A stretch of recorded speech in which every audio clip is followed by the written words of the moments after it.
Hello there! It's Friday, which means it's time once again for the best movie podcast ever, the only movie podcast to offer objective, hyperbole-free discussion of every movie in the known universe. I am your host, the podcaster with no name, Konrad, and with me as always, that thing's operational, is Anthony James.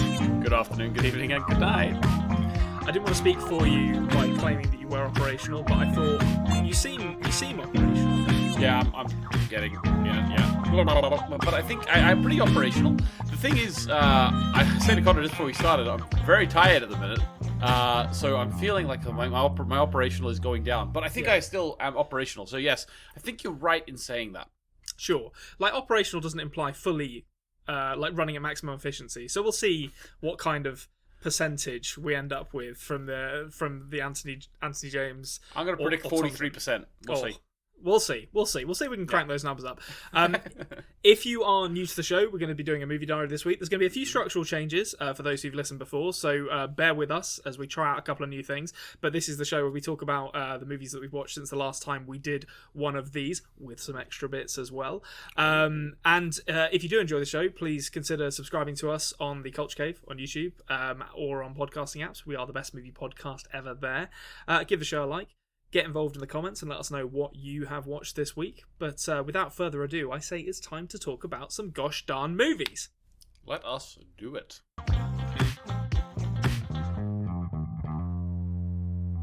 Movies. Welcome. That's what we're here to talk about. Back on form. Back on top. That's a quote Limmy. We're going to start with something different this week. We're gonna break from tradition, a tradition that has served us well for, I think this is our 21st episode now. 21 episodes. It's flying by. We can drink in America. That is weeks. It'll be a few more.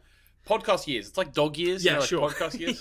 Yeah. Well, yeah, very much so. There's like 10. Well, I certainly feel it. Like 10 podcast years to every episode. It's how much it ages you as a podcaster. We're going to start with a brief tour around the world of movies this week. Look at what's been going on in the social media sphere, just because there was some interesting stuff that went on this week that I wanted to talk about. Mm-hmm. Number one with a bullet, we have to start here. I think Anthony knows which one I'm going to start with.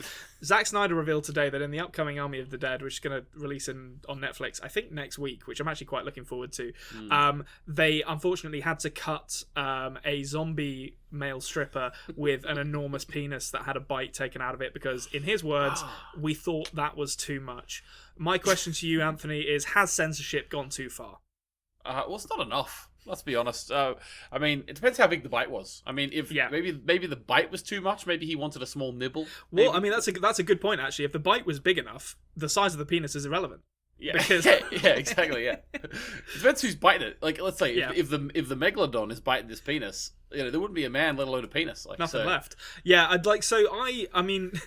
I'm quite looking forward to this movie. I'm enjoying that this is the dialogue that surrounds it as it's getting ready to release in a week. Not is it going to be good, but instead just like male strippers, zombie strippers with enormous penises. That's where we are. This could be a genius move by Zack Snyder putting this out into the ether there. Yeah. Because what if it comes out and everyone's going to be thinking about that? Like, why on earth, if you take your craft as a filmmaker seriously, would you be like a week before it comes out, we have to cut out the penis with a bite out of it? I'm sorry, like you'll have to wait for the Snyder cut of Army of the Dead in 2 years' time when we can restore the penis Snyder cut, to its original glory. The Snyder bite in the Snyder cut.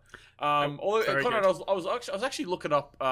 So I thought, like, they're taking this out. It's not in the film, but there must be some absolutely obscene moments in zombie films. Yeah, sure. I found one. I wanted to mention at least one. So, go on. In Let Sleeping Corpses Lie.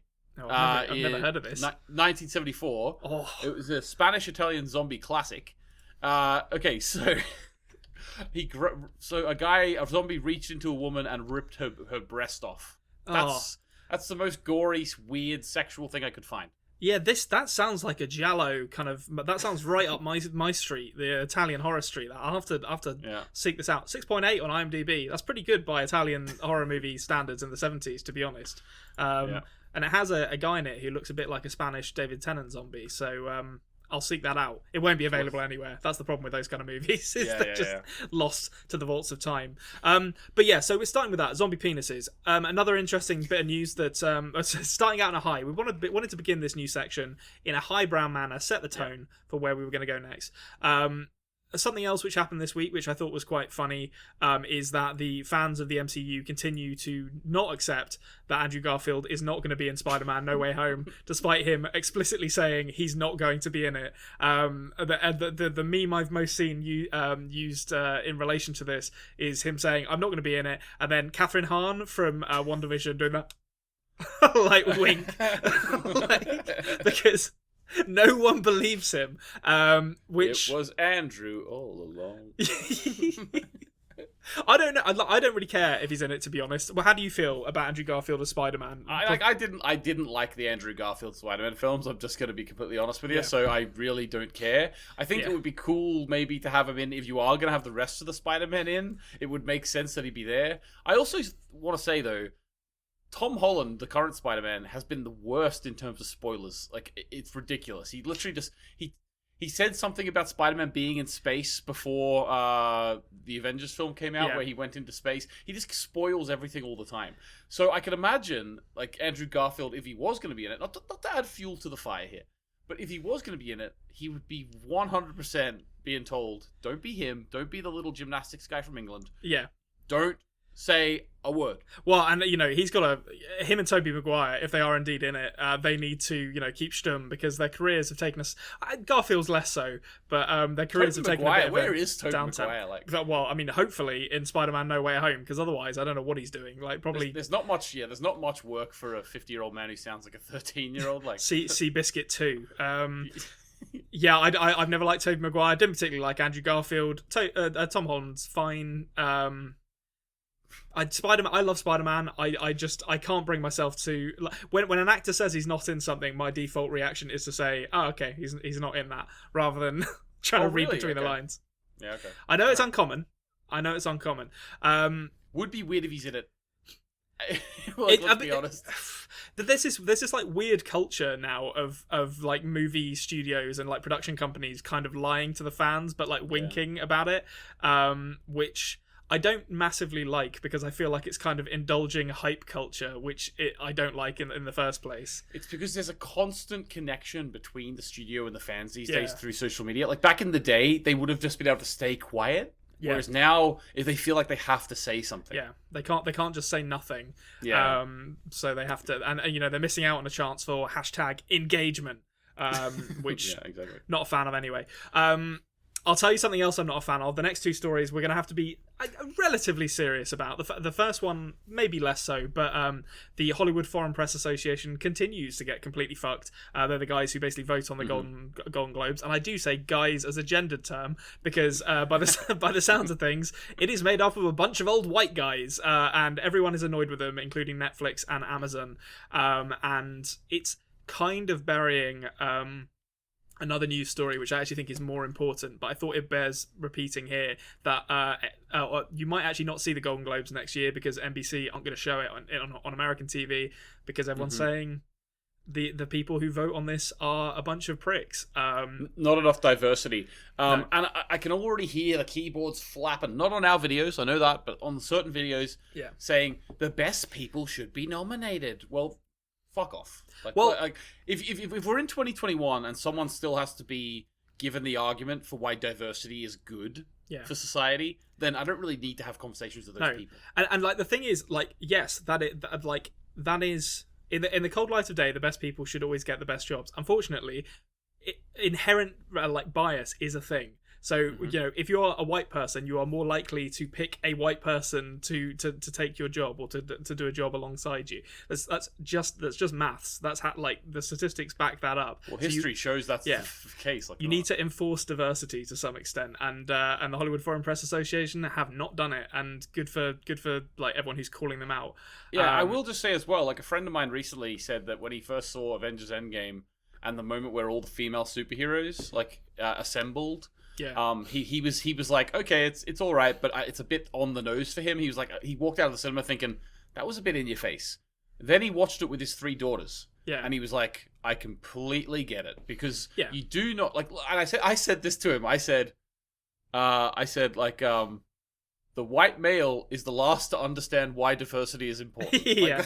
I mean, I was watching that thinking they should have got She-Hulk in here. Like, one day. I was like, there's a bunch of really, really good female superheroes, and all the ones they picked, I was like, I don't like any of these characters, but good for them for doing it. It's important. She-Hulk is actually getting a series, and playing She-Hulk is going to be the woman from Orphan Black. Oh, I didn't know that. That's cool. I'll keep an eye out for that then, because I like She-Hulk. She's a fun character. I don't know where she kind of stands at the moment with comic books. I haven't really read comics properly for many years. I'm gonna be honest, Konrad.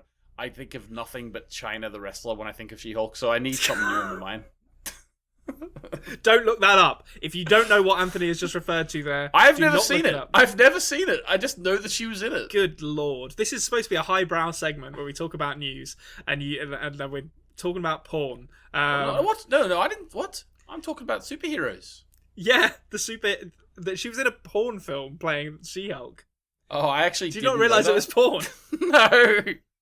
Did you only watch the first 20 minutes of it? Yes, no, I didn't watch it at all. I didn't watch it at all. I just know she was She-Hulk. I didn't know. Well, in the first, so she was in a pornographic version of the Avengers, I think, where she played She-Hulk. I regret mentioning it now. I regret mentioning it now. I did think when you said it, I was like, that's very blue from Anthony. Whatever. Moving on. So I'm gonna have to take like a tonal kind of like shift, or it's not so much of a tonal shift actually, because we've just been talking about how Hollywood continues to have a problem with old crusty white dudes dominating a bunch of things, and unfortunately the Hollywood Foreign Press Association stuff has to some extent drowned out a story about Gal Gadot coming out and revealing that Joss Whedon was a bit of a knob to her on the set of the Justice League, where he basically I think she, in an interview with an Israeli magazine last week, she said that he threatened to make her career miserable after she took issue with the direction he wanted her character to go in.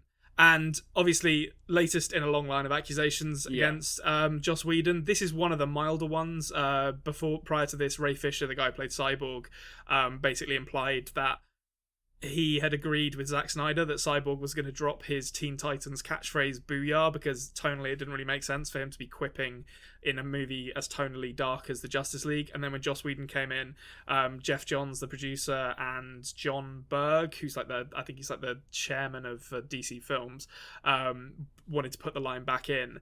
And it was kind of very telling that the only character they wanted to just reduce down to like a quippy stereotype was the black character.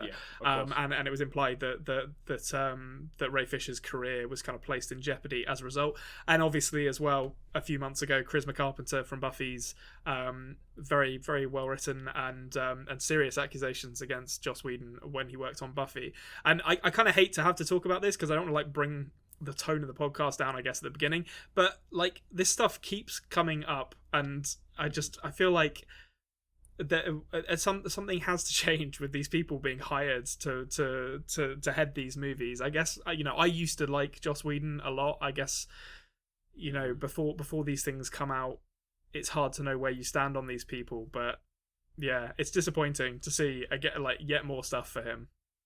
Yeah, well, power corrupts, and well, having said that, it doesn't corrupt everyone. But if you are the type to let power go to your head and be an absolute dick about this, and actually, I suppose, what would you call this? My head goes to the word bullying, but I'm not sure if it's bullying. I think it's. Well, how would you actually categorize what he's doing? I mean, it's just like rampant unprofessionalism. It's basically like saying it's my way or the highway, and essentially making the lives of your actors a nightmare and treating them as kind of less valuable than you as a creator.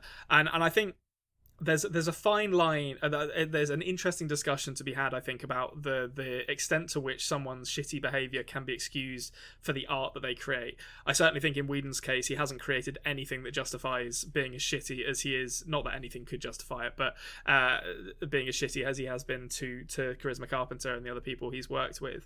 And I think more to the point, I guess the reason I really wanted to mention this is that I've seen a lot of dialogue around this with people kind of suffering from fatigue with the amount of accusations that come out about people particularly in the movie industry, but in other industries as well, basically being like, oh, another person who's being, cancelled by the mob. And I think the reality is a lot of this is coming out now, or has been coming out in the last couple of years, because people finally have like the freedom and the confidence to speak up about it. Yes.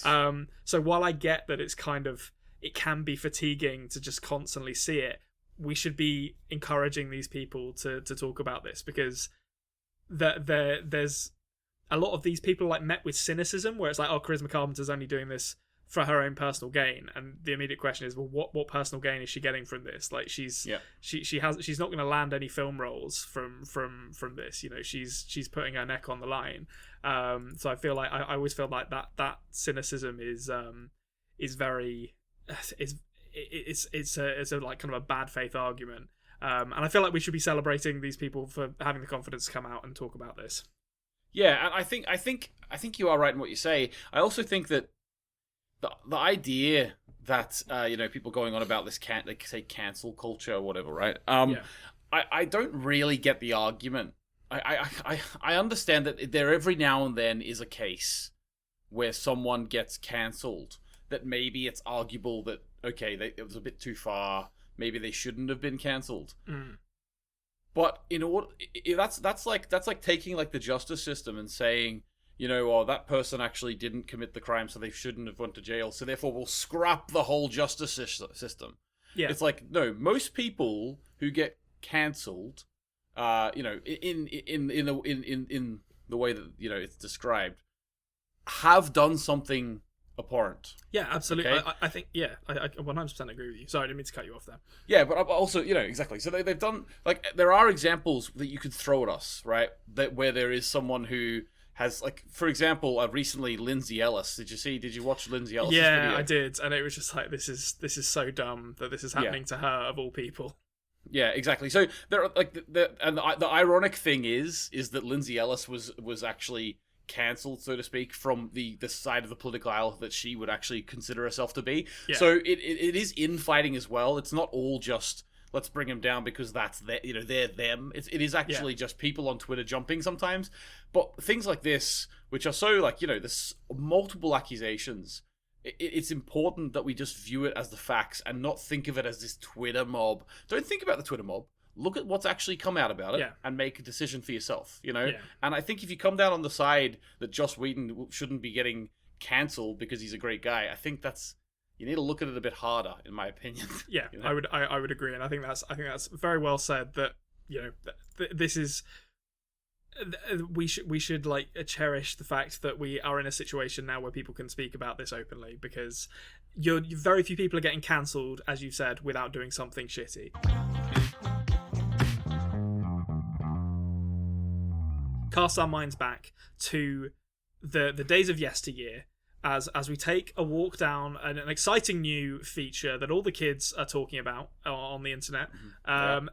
And this is something of my creation that's called Back to the Feature.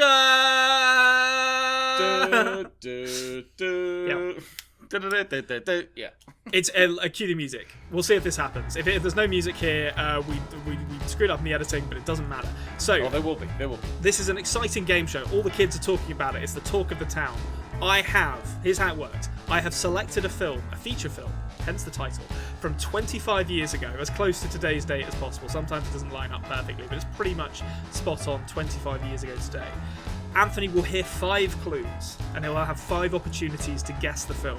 Each clue he hears will lower the amount of points that he ultimately scores. So if he gets it on the first clue, he gets 5 points. Second clue, he gets 4 points. Third clue, he gets 3 points. Fourth clue, he gets 2 points. This is from the past, not the future, right? We'll see. You have to wait. I'll give nothing away. Might be 25 years in the future. Maybe I have those kind of cognizant powers. Play along at home as well, by all means. I want to see some scores. But here we go. Does that all make sense to you, Anthony? I think it's a fantastic idea. I'm on board with it. The only thing is, now that you are going to have it around this date, I'll try my hardest not to look up the films from 1996, so I know which ones came out every week. I'll not look them up from now you're on. not allowed to look at 1996 on IMDb. Yeah. That's now off limits to you. Yeah. Okay, right, here we go with Back to the Future. First clue. Here we go. I'm imagining like a kind of Who Wants to Be a Millionaire, like yeah, in the background. This movie was released on May 10th, 1996. Took home almost $50 million in its opening weekend and $500 million overall. You can take a guess. You won't lose anything. Yeah, I'm not going to get it from that. Okay, so 1996. My mind is going to some sort of Batman film. I don't know why. My mind is going to... Don't know. Which one would that be? Would that be Batman Forever? It's not Batman Forever. But it's a good guess. It's a solid guess. I like so hearing close. you were close. I like hearing you kind of logicking out what's your thought process is. Oh, there'll be more of that. Okay, so this is an interesting one now. We're not just dealing with kind of dimes and nickels here on the Best Movie Podcast Ever, right? Second clue. Okay, this was the first ever movie released on DVD and the last ever movie released on HD DVD. Whoa, that's a great little I bit found of that one. Yeah, you plucked that out the ether. Right, okay. First movie released on DVD. Well, this doesn't mean that it is this, but my first film I ever had on DVD was The Fellowship of the Ring. This isn't The Fellowship of the Ring, I know that, but that was the first one our family had on DVD. It's a great start to the DVD collection. Let me see. Okay, so first one released on DVD. The last one released on HD DVD doesn't really make any... I can't guess from that. So... I like the idea. You'll find out you'll see when we find out what movie this is. But I like the idea that they were like, we've got to get this one out. Get this one out the door before HD DVD closes. Yeah. Okay.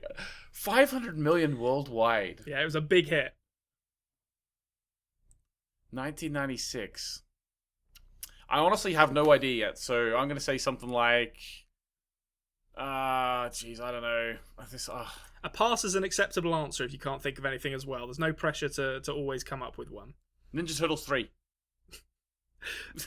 500 million worldwide would have been a huge success for Ninja Turtles. I think that was actually in the late 80s too. I don't know. It is not Ninja Turtles 3, but it's a good guess. Love to hear Turtles in Time. No, what is that called? It is Turtles in Time, I think. That is the one they go to the ancient Japan. Ah, that's right, yeah. That's a great movie. Okay, third clue. It's from the director of Speed, Speed 2, Cruise Control, and Lara Croft Tomb Raider, The Cradle of Life.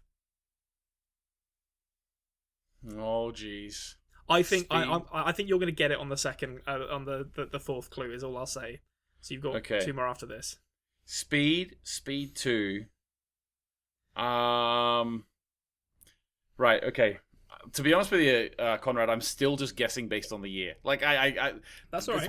It's been great clues, but I don't know the director of Speed. I mean, nor did I, to be honest, until I read the name.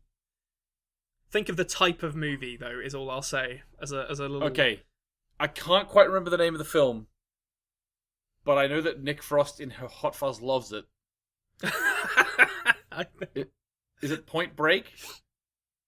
Is that the name of the film that I'm thinking of? It's not Point Break. That is the name of the film you're thinking of. I think is that a good guess? That was a good guess. I think that's 91. That was directed by Catherine Bigelow, who would go on to do The Hurt Locker and was briefly married to Jim Cameron. A great guess though, and a lovely mention. Lovely mention for the Keanu Reeves, Patrick Swayze. I believe they are bank robbers who are also surfers in that movie. A great team up. Okay, I think you're going to get it on this one. You've got two more clues left. This is the second to last one. So here we go. Right. This disaster movie had a ride at Universal Studios. I can't remember if you've been to Universal Studios or not. And I will put a caveat in here. I don't know if it's still there. I don't think it is. I'd be very surprised if it's still there. Did Michael Bay direct Speed? No. I'll give you that. Okay. Well, then I don't know what it is. I don't think I'm going to get this. Because my mind went Armageddon. That's where my mind went. You're on the right tracks with that kind of movie. Right, so Deep Impact? I love that. That's like the perennial, like, if it's not Armageddon, it's Deep Impact. It's not Deep Impact. You're in the right ballpark. Come on, 1 point. We're on the last clue here, folks. It could be a bad start to Back to the Future for Anthony here. Last clue. After star Bill Paxton's death in 2017, Storm Chasers spelled out BP on their GPS systems to honour him for his performance in this movie.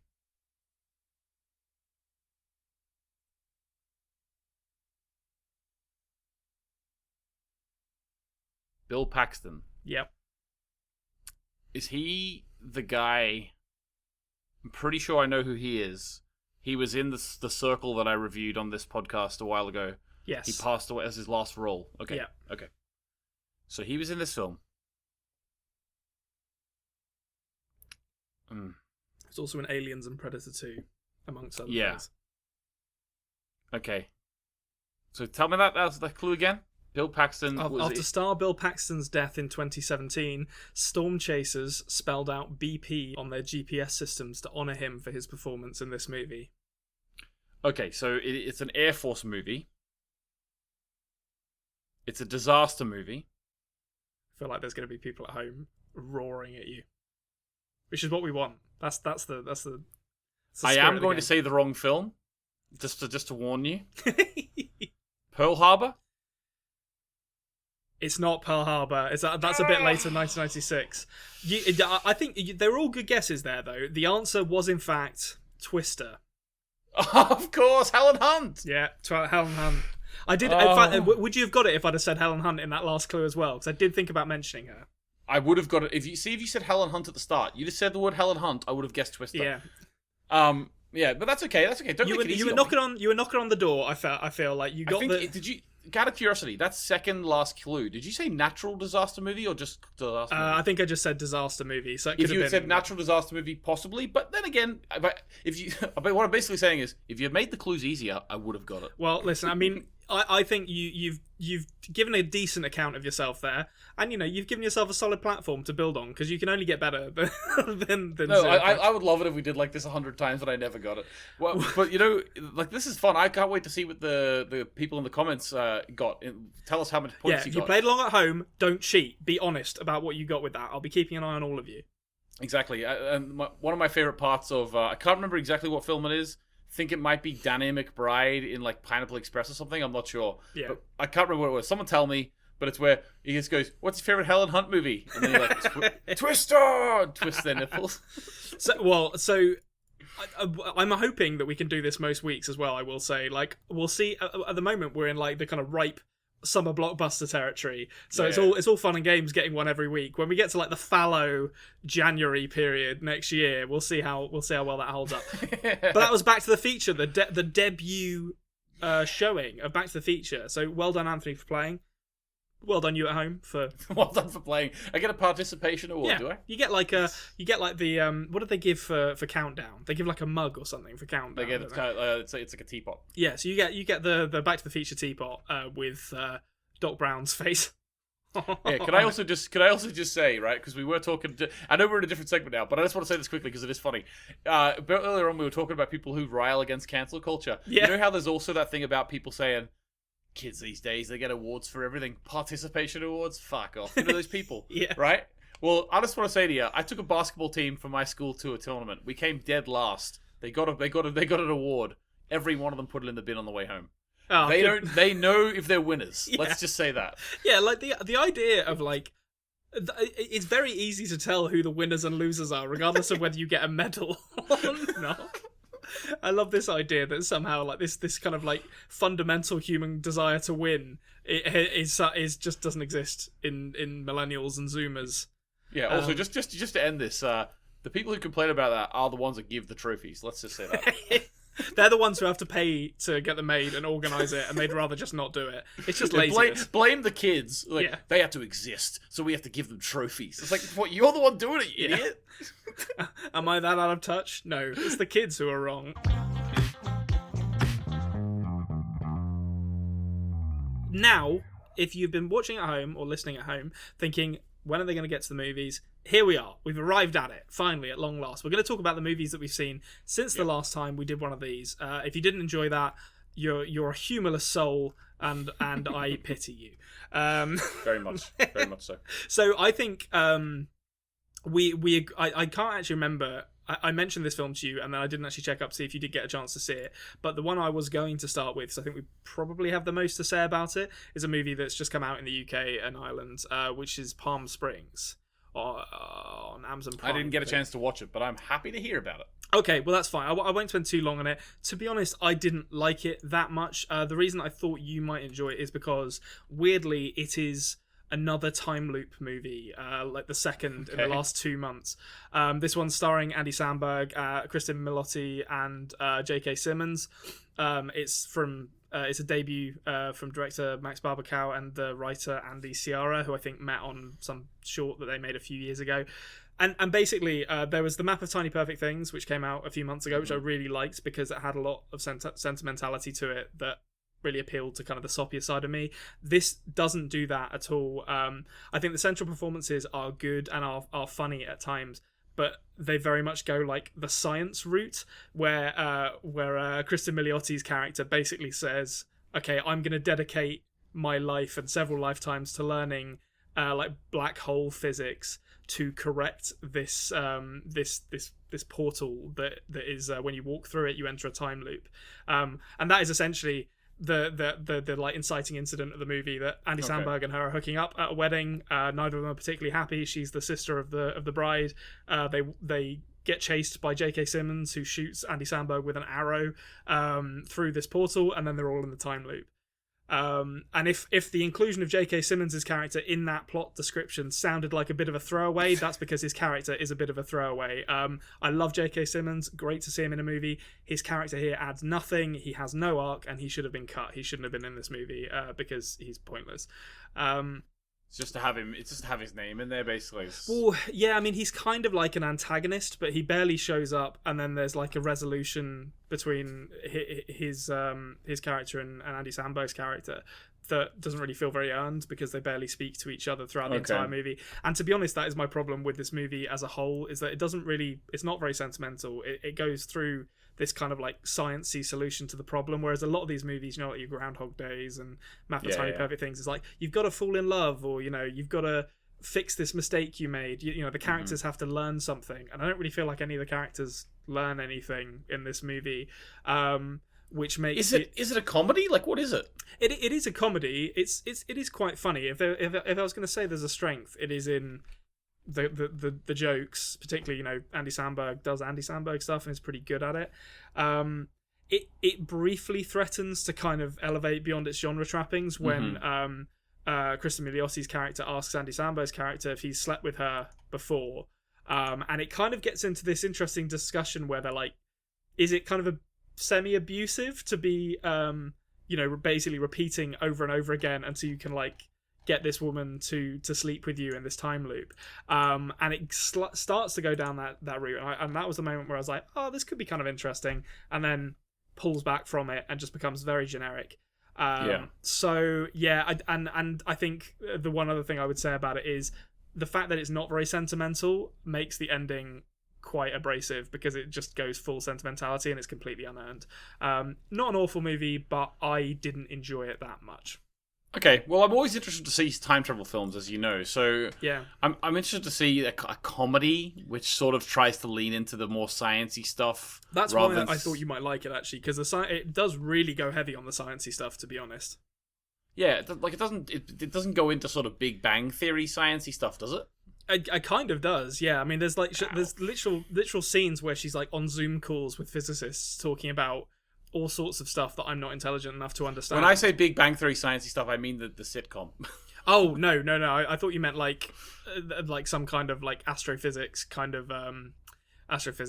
No, I meant Bazinga. No, it doesn't do that, thankfully. Okay. Well, actually, no. If they go into the deep science stuff, then I probably would be interested in it. But I am the same as you, though. Like, there needs to be sentimentality. There needs to be a reason for the characters doing what they're doing. Yeah, it's very cold until it decides it's not going to be, and by that point, the horse is already out the barn, unfortunately.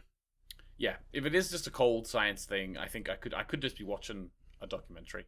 Yeah, absolutely. But yeah, so that's Palm Springs. It's okay. It's okay. Andy Samberg's best thing he's ever done is Parks and Recreation guest star. Just to let you know. I forgot he was. I rewatched Parks and Recreation with my partner. Like about a month ago now, and I had forgotten that both Paul Rudd and Andy Samberg are in that. Paul Rudd in that. I was so thrilled when they showed up. Great. Paul Rudd is hilarious. Yeah, Paul Rudd is fantastic in that. It's the part he was born to play, as far as I'm concerned. Just like a nice guy, but he's kind of a dick because he's just completely oblivious. Yeah, he's so stupid. Like it's just absolutely great. But Andy Samberg, I don't know. I'm hot and cold on Andy Samberg, to be honest with you. Brooklyn Nine-Nine is very good. I love Brooklyn Nine-Nine. It's a fact that he ruined Adam Sandler's career with That's My Boy. So it was going so well. It was going so well. Yeah, definitely wasn't Grown Ups 2. What have you got that you wanted to discuss anyway? Right, okay, so I've watched, since last we spoke, in terms of mentionable films that I've watched, I've got 2. Okay. I will just not really talk about this one for very long, but I will mention it because I'm sure the listeners will think that is the most Anthony thing to do. Okay. I watched Free Willy 1. Is that on Netflix? I feel like I saw that. Yeah, it's on Netflix, yeah. I saw that and I immediately thought of you and I was like, I wonder if Anthony's going to watch this. Yeah, I watched Free Willy 2 about a month ago, and I talked about it on the podcast. There was like evil oil guys, like the camera goes dark and the music starts up because they're just out like transporting oil. They're the bad guys, you know. How was Elijah Wood's performance in it? And that is a running joke that our long-term listeners will understand. Yeah, Elijah was pretty good in it. Very background, you know. I didn't notice him very much, but he was probably there at some stage. Listen, Free Willy is a classic. Let's be honest. Even the score and all, I just love Free Willy. You know, these type of films, Orcas as well. Absolutely love it. I just wanted to mention that I watched it, and the harmonica skills on this boy. Jeez, you couldn't beat him. Yeah, sorry. No, go on. You finish. I was just gonna say like I didn't remember the end when the whale jumps over, like actually escapes and escapes the park and then jumps over the wall out into the ocean or into the bay, I suppose. I didn't remember it being so crap CG. Like, you know, the CG is CG. Really, I thought they got an actual whale. Eventually like okay, so it's a mixture between CG, animatronic, and a real whale. Okay. The real whale was called Keiko. It was released into the wild soon after this film was made. And it actually lived for another 5 to 6 years in the wild, which is really cool. Nice. Now maybe it would have lived longer in captivity, but it's sort of that old argument: if your nan's got 6 months to live and she wants to go and sit on the beach and live for three months, or rot away in a care home, which one would you choose? So that's how I sort of feel about it. But so it was a good film. I think that I do find it hard to watch because I don't like the way orcas are treated. I've talked about it before a couple weeks ago, but the relationship between him and the whale is really cool. I like when the whale jumps over, but whenever the whale just jump over, when it's going into the ocean, it's very clearly CGI, and it just doesn't look very good. And I didn't remember that at all, to be honest. So that was kind of what I was going to ask you was because I've got a couple of movies that I'm going to discuss that are very much kind of, well, they're good movies, but they're also like nostalgia classics for me. Did you find yourself kind of enjoying it beyond your kind of nostalgic love for it, or? Yeah, I think it works. I think this film works as a family film. Like it works as like the story of this boy is sort of a little ruffian who he's an orphan, and he's getting he's being sort of going into a placement home with a couple who are looking to adopt him, and he's there for a trial period, and he's been caught like, you know, doing graffiti on the sea park. So then he has to go and volunteer at the sea park, and he gets to know the whale. And I forgot that setup. That's great. Yeah, so he gets to know the whale and train the whale, and like obviously the whale is, you know, that's Willy. He's a real rough whale, you know. Yeah. And there's like real, like, you know, parallels between him and the whale, a bit like that film Concrete Cowboy. Yeah, Concrete Cowboy. Or I mean any movie where a character has a relationship with an animal, I feel like the edges are softened on the human as they learn to tame this wild animal.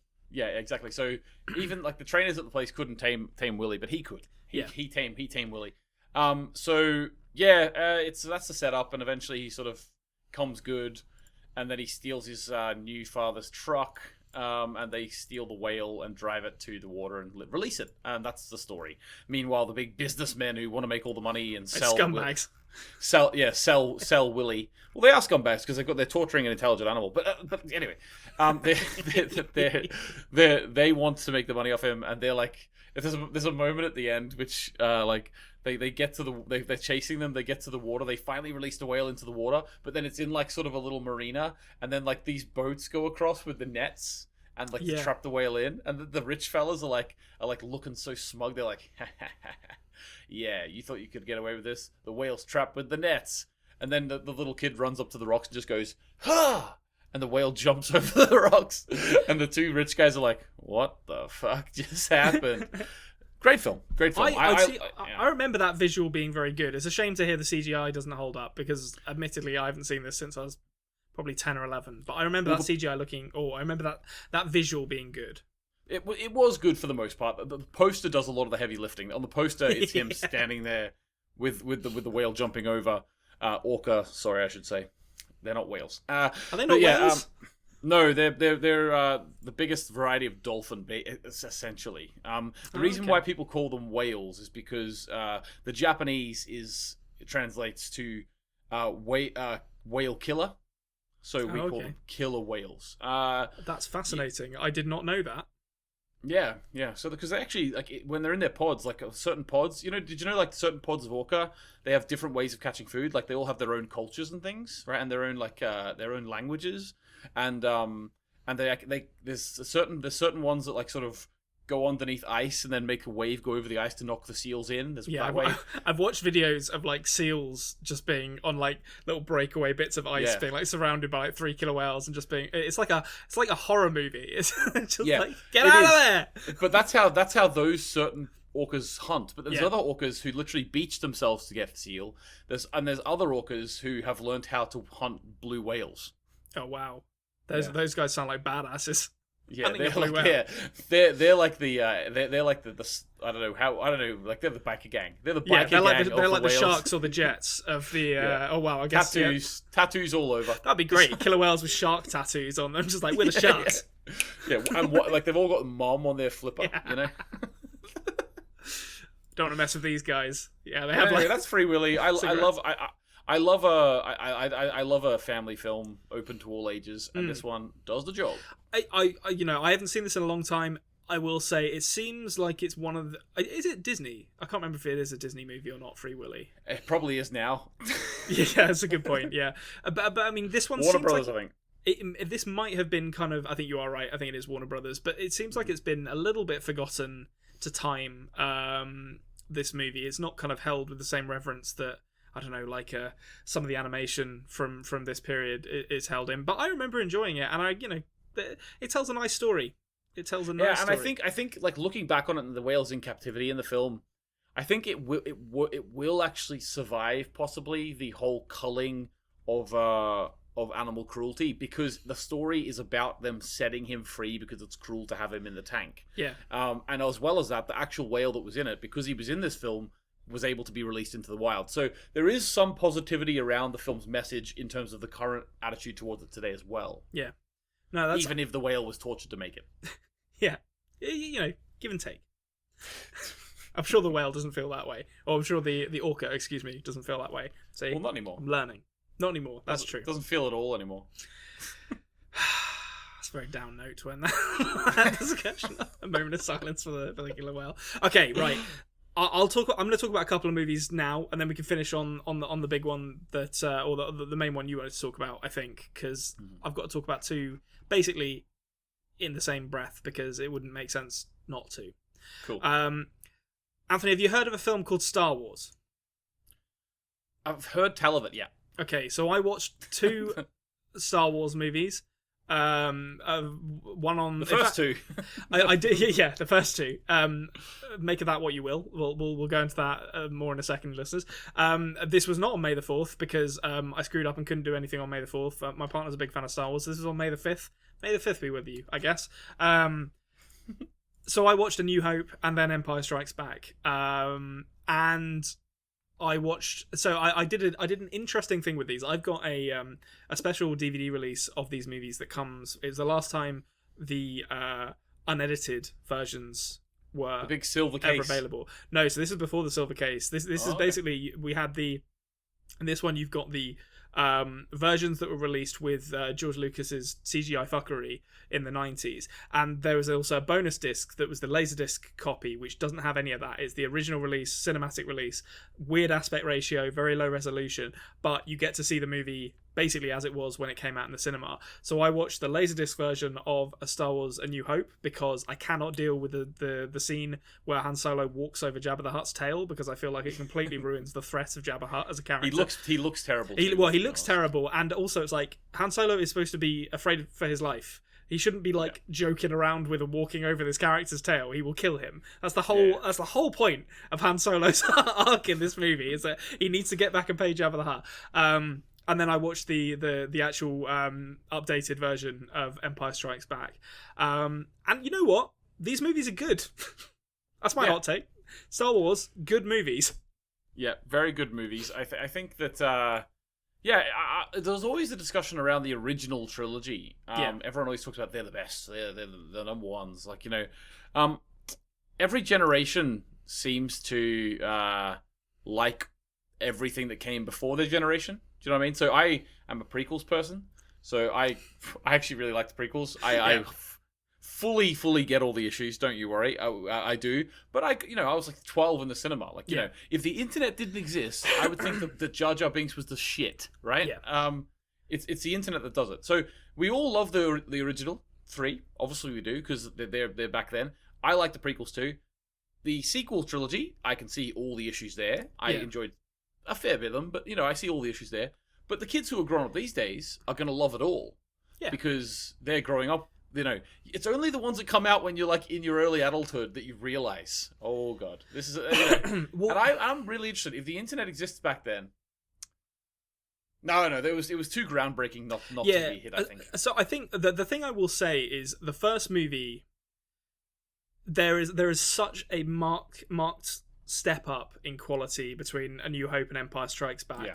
I think A New Hope, it feels quite cheesy. The acting's quite cheesy. The production design is nowhere near the quality of the production design of Empire Strikes Back, and just the kind of artistry and the visuals, nowhere near it. You've got stuff like Darth Vader's helmet has like fingerprints on it, and it just looks tacky. It looks like an episode of Doctor Who, but it was groundbreaking. I think, and that is a massive boost to its how it's perceived in it, and rightly so, in its role in kind of film history. I think. And the thing I love about the first movie is the lore that it establishes, which unfortunately George Lucas went on to kind of rob the mystery of a lot of by explaining all of it. So, in the first movie... Well, exactly. But not even just that. In the first movie you've got, Bachi, Galactic Councils, Moisture Evaporators, Kessel Runs, Red and Gold Squadron, all these little just things that are thrown out, not necessarily to be explained. They just make the world feel bigger than what you're seeing on screen and alive. Yeah.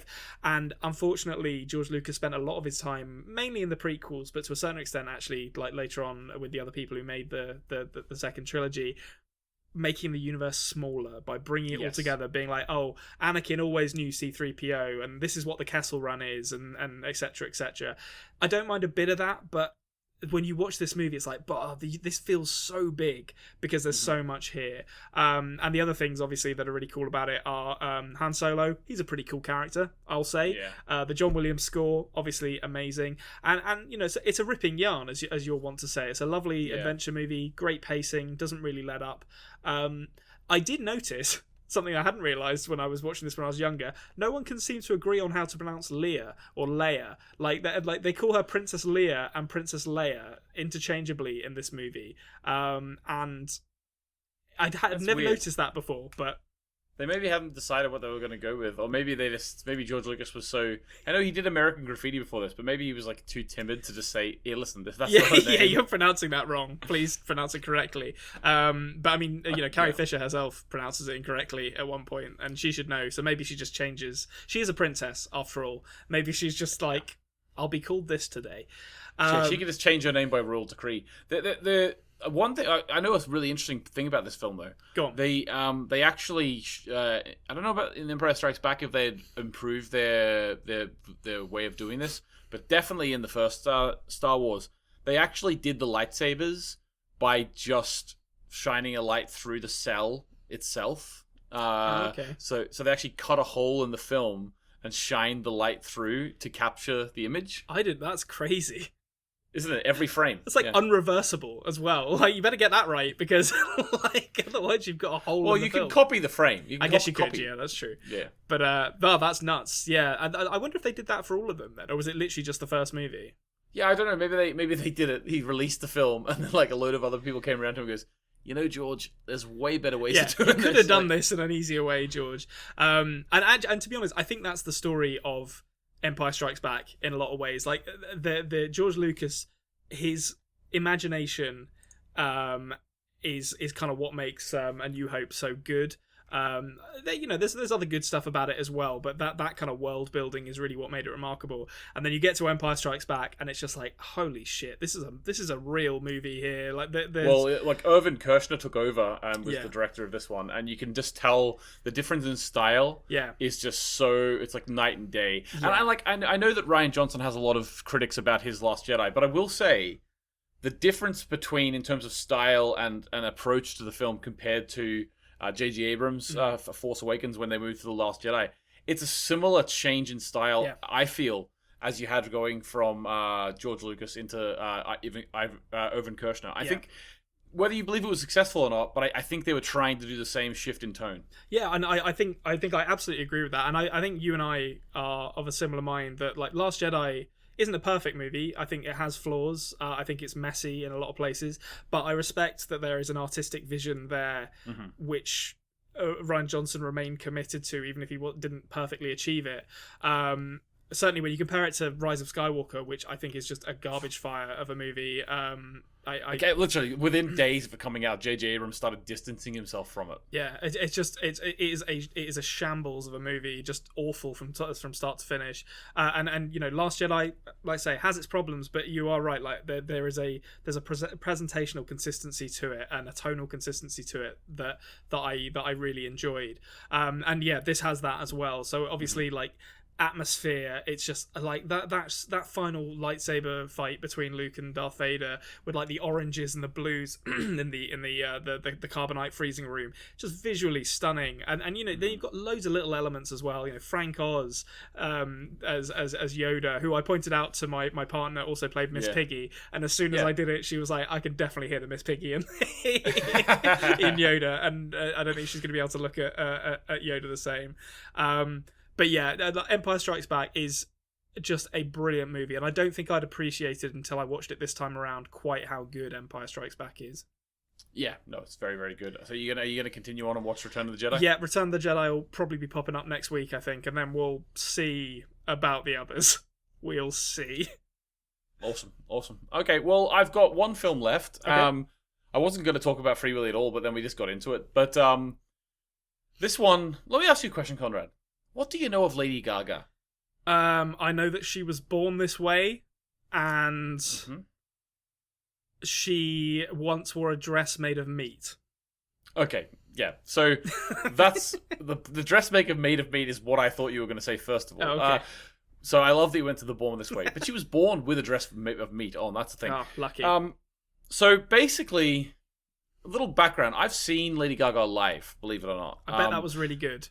Yeah, I saw her live at Oxygen Festival near Dublin in 2009. Okay, I believe it was, and a friend of mine really wanted to see her, so we were like right at the front for it. I didn't really know much of her stuff at that point, but she was very early on, and even at that time, she was trying to be over the top and trying to be different and trying to be sort of a character, right? So there was a time she fell over. In the middle of the set, she cut her knee open and she just like had the blood on her hand and she was like licking it all, trying to be, just like being a character, being like, in showbiz. And I think it makes sense as well because in her early stuff she was like doing like the David Bowie lightning bolt on her face, and I think like she was very much taking from his Ziggy Stardust and stuff, right? Okay, so I watched the documentary 5'2", which is a documentary about Lady Gaga going through the process. Well, two processes. First process was releasing her, I think, 5th or 6th studio album. Okay. And the other one was her preparing for the Super Bowl halftime show. Okay. So basically, it's like a stripped back documentary that goes behind the scenes of Lady Gaga, and she works with Mark Ronson, who worked with Amy Winehouse. She works with him during the making of this new album. But the point of this new album is she's trying to get away from like the high fashion image that people have of her, and she wanted to strip it back, and she wanted to do an album that was almost country inspired for her family, right? So it was sort of following her in that regard. And do you know anything about like the way she's perceived by the world? I mean, I guess she seems like she's the kind of person who would be like adopted as a gay icon. I think like that. Well, that's what Born This Way is basically about, yeah. Yeah, and I guess so. To be honest, like I'll bear my own biases against her. Like when she first kind of came on the scene, I was probably in my early to mid 20s and was fairly pretentious, I'm going to say. Yeah. And when she came on, I was like, oh, that's really pretentious what she's doing there. The kind of, as you said, the character that she's putting on. And I think that was more a comment on my own insecurities than it was on her, because looking back at her, I think that's how a lot of people perceive her, maybe still perceive her to this day, but certainly as time has gone on, I've grown to like appreciate her as an artist a lot more. Yeah, I think that, like, it's interesting actually, because usually when you watch a documentary, it's so biased towards someone that you come out thinking, oh geez, like, they're so much better than they're viewed or whatever, and you come out really on their side. I came out in a weird way, sort of neutral towards her. The way that this documentary put her across, I think they were very much trying to make you just like be really on her side and boom, boom, boom. Oh, okay. And I think for the most part, like there's a lot of in her life which you do feel like, oh, okay, she seems like a nice person. She's got this chronic pain thing where her hip is always in pain because she was in a car accident or something like that. So every day after performances, she has to get massages to make it not hurt. So there's a lot behind the curtain stuff which makes you feel empathy for and stuff. But there was a particular moment that I've been driving at for the last 5 minutes. This is what I'm getting to, which, no matter what else happened in the film, it made me have a little sour note on it, to be honest with you. Okay. And I'm not saying she's a horrible person, not at all. She came across quite well overall, to be honest with you. But there was a moment where she was on the phone to a friend of hers who has cancer and is in hospital, right? And it's like, okay, this is weird that you're filming this, but okay. So she's on the phone to her friend, he's got cancer, and she's talking to her saying, we're going to come visit you as soon as possible. It's like, okay, fine. You've got a friend that's got cancer. I feel sorry for you. I feel sorry for your friend.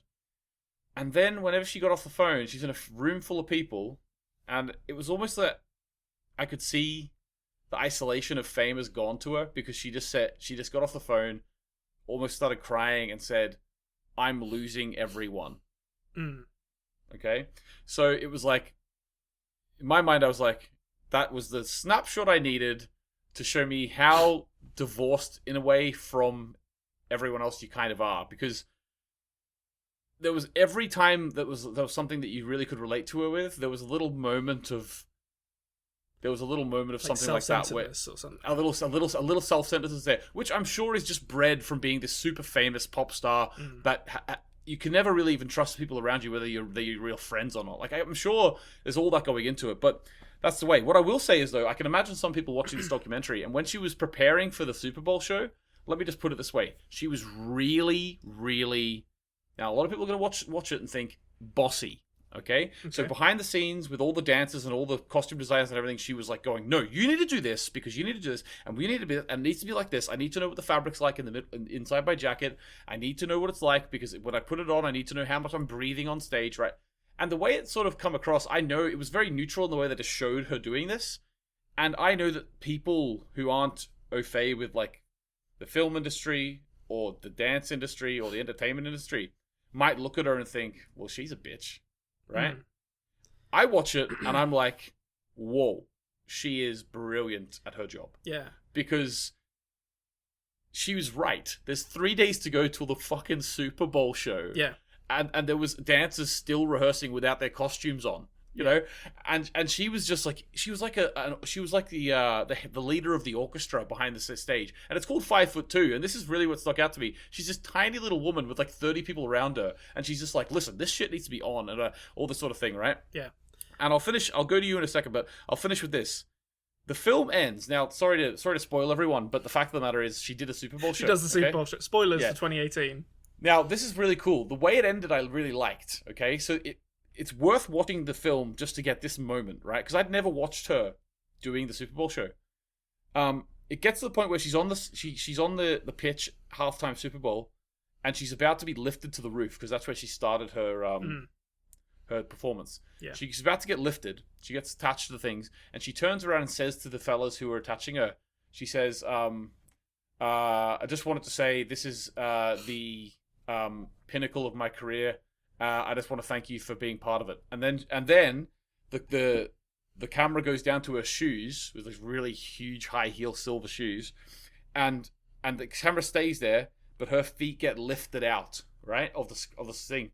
And then it goes to the credits, and I'm just like, get to YouTube, watch the Super Bowl halftime show. It was like a really cool moment, like, because no matter what I thought of the documentary, that moment where it went to credits, and I was like, get the fucking Super Bowl halftime show on right now. I got to watch this. It was really cool, And that's fun. So there's a couple of things you've raised that really make me want to watch this actually. So that as a starting point, I find a very interesting creative choice from the documentarian, because I've spoken before about musical biopics and how they are very good at tricking people into thinking they enjoyed the movie, because they normally end on like a big musical number with songs you like, and you leave, and the last 15 minutes, it's really upbeat songs you're enjoying, and you leave the cinema being like, I really enjoyed Bohemian Rhapsody, because, and it's like, no, you enjoyed the Queen performance at Live Aid. Yeah. And that's really interesting that the documentarian, presumably, maybe there's licensing issues with showing a Super Bowl performance, I guess. I can't speak to that, but that's presuming that they had the opportunity to at least show parts of the Super Bowl performance and chose not to because it's a more effective ending. That seems like a really interesting creative choice to me. It was really, and then once, you know how they do, like, sometimes they do like post-credit stuff while the credits are on, they'll have scenes in there. Yeah. So the credits roll for a bit, and then it starts showing little scenes of all the dancers and stuff, and her backstage after the show, but they don't show any of the actual performance. That's very cool. I very much respect that, and I think the other thing that you've mentioned there that makes me respect it a lot, and it reminds me of another. This is not so much a musical biopic; it's just a concert movie. There was a Beyonce one from 2 years ago called Homecoming, which was her. It was essentially her two performances at the 2 nights of Coachella intercut with each other, with very brief segments where they looked at the training before the concert, and you saw Beyonce in a similar light to how you've described Lady Gaga, where she's kind of like, no, this needs to be like this, like she's very, she's cracking the whip, and I find it's really interesting when documentaries do that, because it seems like it's presenting more of a like warts and all kind of a depiction of the person, and it sounds like that's what they're doing with Lady Gaga here, which is obviously it's made you question your opinion of Lady Gaga, but if it's in service of a compelling documentary, then I think that's something to be respected, because as you said, a lot of these kind of things are just like, look how amazing this person is, we're not going to show the reality of organizing a show this big, which is that you have to be a little bit of a bastard in making sure everything gets done the right way. Yeah, but also the way, you're exactly right. And what I know is, I just know from Emma working in the film industry, not even to the point where like you've got a performance in 3 days. Like some of the managers within these industries, where the pressures are so high and there's so much money on the line, even at the small levels, right? Those people Lady Gaga's yelling at, they are probably 10 times worse dicks than she is.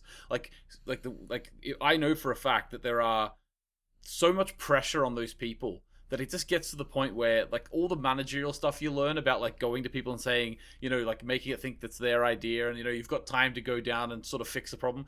Like whenever it's like a film or a performance where it's like, no, this is the day we have to do it. Yeah. Things have to be in place. I can't go down to your office and talk to you for half an hour, make sure you're okay before I tell you to fucking wise up. Yeah. I have, all those pleasantries go to the side. And the thing is, all the dancers and everyone, they would know that.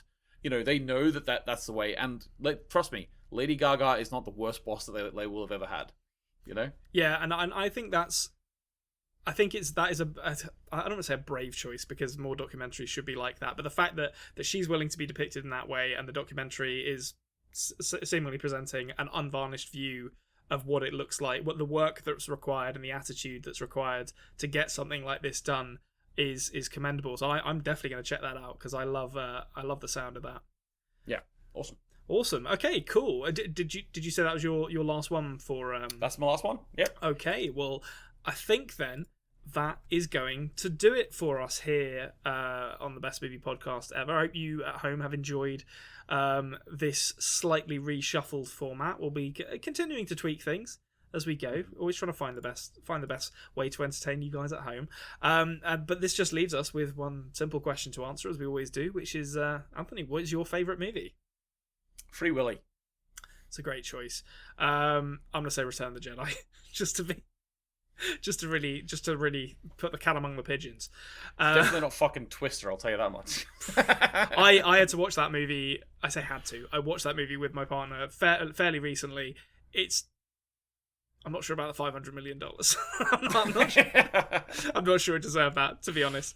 Well, the hurricane market was starved. Like, you had Wizard of Oz, and they had to wait like that is 70 true. years. Yeah. There was a yawning gulf in the wind-based disaster movie market, and Bill Paxton and Helen Hunt swept in, and Carrie Elways as well, who plays like a kind of a rogue scientist who gets killed. What a lovely man. Spoilers for that, I guess. Was he in tights?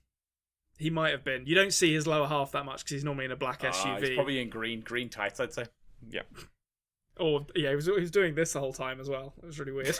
Yeah, the claw. Sorry, that for audio listeners, I was doing the claw, but the bad claw that Carrie always does in Liar Liar. Is that the one? Yeah. Nice. Anyway, join us for next week's show. Join us on next week's show where we'll be doing another one of these, another movie diary. Thank you to Nancy Wyatt and Jared Iscariot for the use of our theme song. You can find a link to their stuff down in the thing below. And thank you to you for listening. Please consider subscribing to us. We are The Culture Cave on YouTube. We're the best movie podcast ever on podcasting apps. And we will see you same time, same place next week. And cut.